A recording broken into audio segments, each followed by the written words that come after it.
व्यास जी का द्रुपद को पांडवों तथा द्रौपदी के पूर्व जन्म की कथा सुनाना।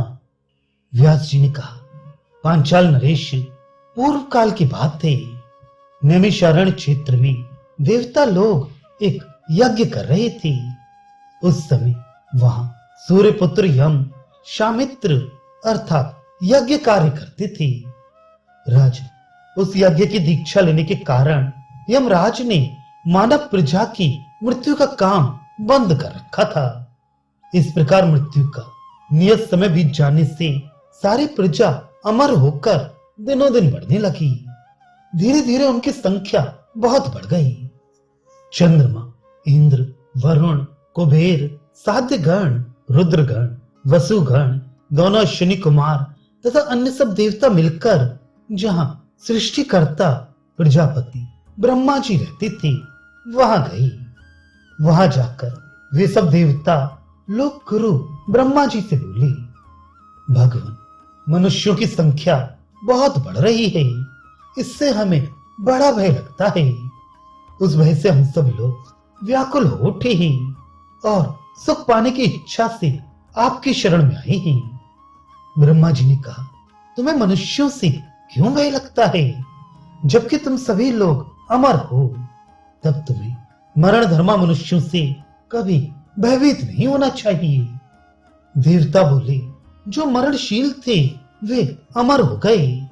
अब हम में और उनमें कोई अंतर नहीं रह गया। यह अंतर मिट जाने से ही हमें अधिक घबराहट हो रही है। हमारी विशेषता बनी रहे, इसीलिए हम यहाँ आए हैं।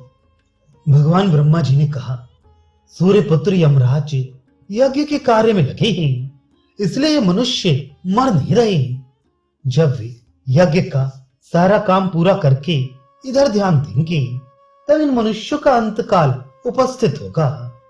तुम लोगों के बल के प्रभाव से जब सूर्य नंदन यमराज का शरीर यज्ञ कार्य से अलग होकर अपने कार्य में प्रयुक्त होगा, तब वही अंतकाल आने पर मनुष्यों की मृत्यु का कारण बनेगा। उस समय मनुष्यों में इतनी शक्ति नहीं होगी कि वे मृत्यु से अपने को बचा सके। व्यास जी कहती है, तब वे अपने पूर्वज देवता ब्रह्मा जी का वचन सुनकर फिर वहीं चले गए जहां सब देवता यज्ञ कर रहे थे। एक दिन वे सभी महाबली देवगण गंगा जी में स्नान करने के लिए गए और वहां तट पर बैठे। उसी समय उन्हें भागीरथी के जल में बहता हुआ एक कमल दिखाई दिया। उसे देखकर वे सब देवता चकित हो गए। उनमें सबसे प्रधान और शूरवीर इंद्र उस कमल का पता लगाने के लिए गंगा जी के मूल स्थान की ओर गए, गंगोत्री के पास, जहां गंगा देवी का जल सदा अविच्छिन्न रूप से झरता रहता है। पहुंचकर इंद्र ने एक अग्नि के समान तेजस्विनी युवती देखी। वह युवती वहां जल के लिए आई थी और भगवती गंगा की धारा में प्रवेश करके रोती हुई खड़ी थी। उसके आंसुओं का एक एक बिंदु जो जल में गिरता था वही स्वर्ण में कमल बन जाता था। यह अद्भुत दृश्य देखकर वज्रधारी इंद्र ने उस समय उस युवती के निकट जाकर पूछा, भद्री, तुम कौन हो और किस लिए रोती हो? बताओ, मैं तुमसे सच्ची बात जानना चाहता हूं। युवती बोली, देवराज इंद्र, मैं एक भाग्यहीन अबला हूं। कौन हूं और किस लिए रो रही हूं, ये सब तुम्हें ज्ञात हो जाएगा। तुम मेरे पीछे पीछे आओ, मैं आगे आगे चल रही हूं। वहां चलकर स्वयं ही देख लोगे कि मैं किस लिए रोती हूं। व्यास जी कहती है, राजन, यूं कहकर आगे आगे जाती हुई उस स्त्री के पीछे पीछे उस समय इंद्र भी गई। गिरिराज हिमालय के शिखर पर पहुंचकर उन्होंने देखा, पास ही एक परम सुंदर तरुण पुरुष सिंहासन पे बैठे हैं। उनके पास एक युवती भी है। इंद्र ने उस युवती के साथ उन्हें क्रीड़ा विनोद करते देखा। वे अपनी संपूर्ण इंद्रियों से क्रीड़ा में अत्यंत तन्मय हो रहे थे, अतः इधर उधर उनका ध्यान नहीं जाता था। उन्हें इस प्रकार असावधान देख देवराज इंद्र ने कुपित होकर कहा, महान भाव, ये सारा जगत मेरे अधिकार में है, मेरी आज्ञा के अधीन है, मैं इस जगत का ईश्वर हूं। इंद्र को क्रोध में भरा देख वे देव पुरुष हंस पड़े। उन्होंने धीरे से आंख उठाकर उनकी ओर देखा। उनकी दृष्टि पड़ते ही देवराज इंद्र का शरीर स्तंभित हो गया, अर्थात अकड़ गया। वे ठूठे कांट की भांति निश्चेष्ट हो गए।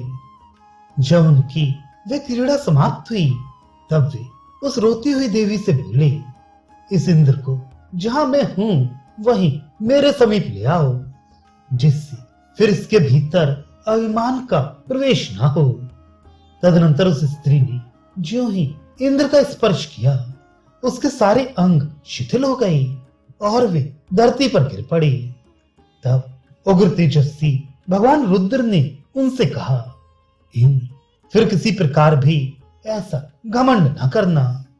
तुम में अनंत बल और पराक्रम है, अतः इस गुफा के दरवाजे पर लगे हुए इस महान पर्वतराज को हटा दो और इसी गुफा के भीतर घुस जाओ, जहां सूर्य के समान तेजस्वी तुम्हारे जैसे और भी इंद्र रहते हैं। उन्होंने उस महान पर्वत की कंदरा का द्वार खोलकर उसमें अपने ही समान तेजस्वी अन्य 4 इंद्रों को भी देखा। उन्हें देखकर वे बहुत दुखी हुए और सोचने लगे, कहीं ऐसा तो नहीं होगा कि मैं भी इन्हीं के समान दुर्दशा में पड़ जाऊं। तब पर्वत पर शयन करने वाले महादेव जी ने आंखें तरेर कर कुपित हो वज्रधारी इंद्र से कहा, शतकृतु, तुमने मूर्खतावश पहले मेरा अपमान किया है, इसलिए अब इस कंदरा में प्रवेश करो। उस पर्वत शिखर पर भगवान रुद्र के यूं कहने पर देवराज इंद्र पराभव की आशंका से अत्यंत दुखी हो गए। उनके सारे अंग शिथिल पड़ गए और हवा से हिलने वाले पीपल के पत्ते की तरह वे थर-थर कांपने लगे। वृषभ वाहन भगवान शंकर के द्वारा इस प्रकार सहसा गुहा प्रवेश की आज्ञा मिलने पर कांपते हुए इंद्र ने हाथ जोड़कर उन अनेक रूपधारी उग्र स्वरूप रुद्रदेव से कहा, जगद्योनि, आप ही समस्त जगत की उत्पत्ति करने वाले आदि पुरुष हैं।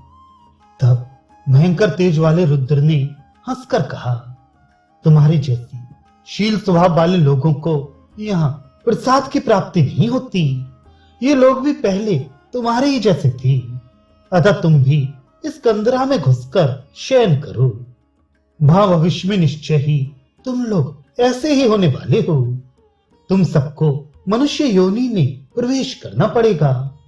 उस जन्म में तुम अनेक दुस्सह कर्म करके बहुतों को मौत के घाट उतार कर पुनः अपने शुभ कर्मों द्वारा पहले से ही उपार्जित पुण्यात्माओं के निवास योग्य इंद्रलोक में आ जाओगे। मैंने जो कुछ कहा है वह सब कुछ तुम्हें करना होगा। इसके सिवा और भी नाना प्रकार के प्रयोजनों से युक्त कार्य तुम्हारे द्वारा संपन्न होंगे। पहले के 4 इंद्र बोले, भगवान, हम आपकी आज्ञा के अनुसार देवलोक से मनुष्य लोक में जाएंगे, जहां दुर्लभ मोक्ष का साधन भी सुलभ होता है, परंतु वहां हमें धर्म, वायु, इंद्र और दोनों अश्विनी कुमार यही देवता माता के गर्भ में स्थापित करें। तदनंतर हम दिव्यास्त्रों द्वारा मानव वीरों से युद्ध करके पुनः इंद्रलोक में चले आएंगे। व्यास जी कहते हैं, राजन, पूर्ववर्ती इंद्रों का ये वचन सुनकर वज्रधारी इंद्र ने पुनः देवश्रेष्ठ महादेव जी से इस प्रकार कहा, भगवान, मैं अपने वीर से अपने ही अंशभूत पुरुष को देवताओं के कार्य के लिए समर्पित करूंगा। जो इन 4 के साथ 5वां होगा उसे मैं स्वयं ही उत्पन्न करूंगा। विश्वभुक, भूतधामा, प्रतापी इंद्र शिवी, चौथे शांति और 5वें तेजस्वी, ये ही उन 5 के नाम हैं। उग्र धनुष धारण करने वाले भगवान रुद्र ने उन सबको उनकी अभीष्ट कामना पूर्ण होने का वरदान दिया, जिसे वे अपने साधु स्वभाव के कारण भगवान के सामने प्रकट कर चुके थे। साथ ही उस लोक कमनीय युवती स्त्री को, जो स्वर्गलोक की लक्ष्मी थी, मनुष्य लोक में उनकी पत्नी निश्चित की। तदनंतर उन्हीं के साथ महादेव जी अनंत, अपरमेय, अव्यक्त, अजन्मा, पुराण पुरुष, सनातन, विश्वरूप एवं अनंत मूर्ति भगवान नारायण के पास गए। उन्होंने भी उन्हीं सब बातों के लिए आज्ञा दी। तत्पश्चात वे सब लोग पृथ्वी पर प्रकट हुए। उस समय भगवान नारायण ने अपने मस्तक से 2 केश निकाले, जिनमें एक श्वेत था और दूसरा श्याम। वे दोनों केश यदुवंश की 2 स्त्रियों देवकी तथा रोहिणी के भीतर प्रविष्ट हुए। उनमें से रोहिणी के बलदेव प्रकट हुए, जो भगवान नारायण का श्वेत केश थे। दूसरा केश, जिसे श्याम वर्ण का बताया गया है, वही देवकी के गर्भ से भगवान श्री कृष्ण के रूप में प्रकट हुआ। उत्तरवर्ती हिमालय की कंदरा में पहले जो इंद्र स्वरूप पुरुष बंदी बनाकर रखे गए थे, वे ये चारों पराक्रमी पांडव यहाँ विद्यमान हैं। और साक्षात इंद्र का अंशभूत जो 5वां पुरुष प्रकट होने वाला था, वही पांडु कुमार सव्यसाची अर्जुन है। राज, इस प्रकार ये पांडव प्रकट हुए हैं, जो पहले इंद्र रह चुके हैं। ये दिव्य रूपा द्रौपदी वही स्वर्गलोक की लक्ष्मी है, जो पहले से ही इनकी पत्नी नियत हो चुकी है। महाराज, यदि इस कार्य में देवताओं का सहयोग ना होता, तो तुम्हारे इस यज्ञ कर्म द्वारा यज्ञ वेदी की भूमि से ऐसी दिव्य नारी कैसे प्रकट हो सकती थी, जिसका रूप सूर्य और चंद्रमा के समान प्रकाश बिखेर रहा है और जिसकी सुगंध 1 कोस तक फैलती रहती है।